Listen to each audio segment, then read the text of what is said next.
বাংলা উপদেষ্টা পরিষদ দিয়ে আপনারা রাষ্ট্র সংস্কার করতে চাচ্ছেন।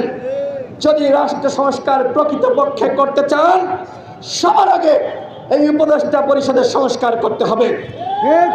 একজন ব্যক্তি দুইটি মন্ত্রণালয় চালাচ্ছে। আরে ভাই, একটি তো চালানো যায় না, দুইটি কেমনে চালান?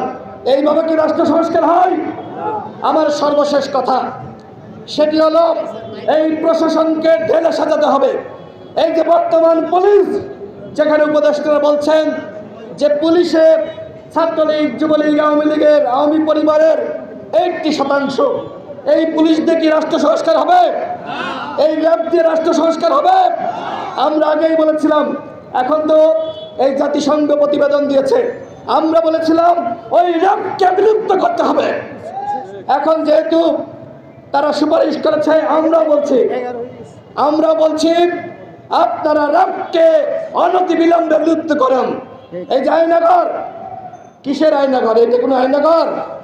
আয়নাঘর ছিল ছোট ছোট খুপড়ি, যেখানে ওই যে ব্যারিস্টার আরমান বলে নাই, ঘুমানো যেত না, বসা যেত না, নামাজ পড়া যেত না, যেখানে 24 ঘন্টা নির্যাতন করা হয়েছে। সেই আয়নাঘর যখন আয়নাঘরে রং করা হয়েছে, দেওয়ালগুলো ভেঙে ফেলা হয়েছে, তখন আমাদের প্রধান উপদেষ্টা সেখানে গিয়েছেন। এইটা আয়নাঘরের প্রকৃত চিত্র না। হাসিনা ভিন্ন মতের মানুষকে দমন করার জন্য এই ধরনের তারা টর্চার সেল গঠন করেছিল। সুতরাং আওয়ামী লীগ যে অন্যায় করেছে, অপরাধ করেছে, বাংলার মাটিতে আওয়ামী লীগের রাজনীতি করতে পারবে না। আওয়ামী লীগকে নিষিদ্ধ করতে হবে। যদি আওয়ামী লীগকে আপনারা নিষিদ্ধ না করেন, তাহলে কিন্তু এই উপদেষ্টা পরিষদে যারা রয়েছেন তারা কিন্তু ক্ষমা পাবেন না, তারা শান্তিতে থাকতে পারবেন না। আওয়ামী লীগকে নিষিদ্ধ করতে হবে, এটি আমাদের দাবি। সেই দাবিতে আজকে আমরা সমাবেশ করছি। আমাদের এই সমাবেশ ধারাবাহিকভাবে চলবে। ধন্যবাদ সকলকে। আল্লাহ হাফেজ। আসসালামু আলাইকুম। ধন্যবাদ।